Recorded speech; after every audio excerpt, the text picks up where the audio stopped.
السلام عليكم ورحمة الله وبركاته. أعوذ بالله من الشيطان الرجيم. بسم الله الرحمن الرحيم.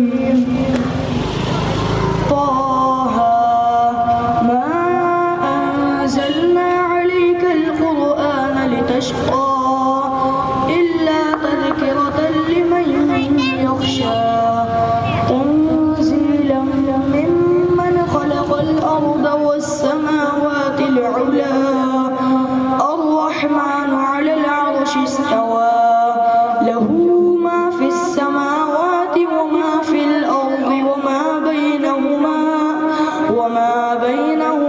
وما تحت الثرى وإن تجهر بالقول فإنه يعلم السر وأخفى الله لا إله إلا هو له الأسماء الحسنى.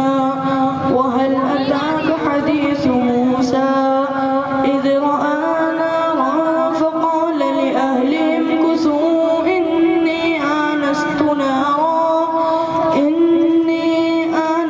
نارا لعلي آتيكم منها بقبس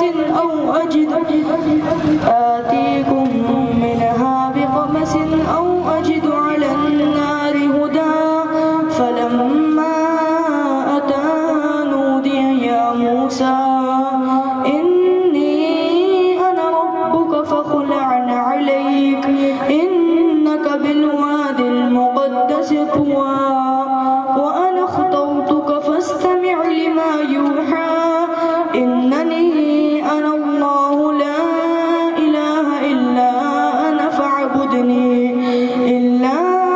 فاعبدني وأقم الصلاة لذكري إن الساعة آتية أكاد أخفيها لتجزى كل نفس بما تسعى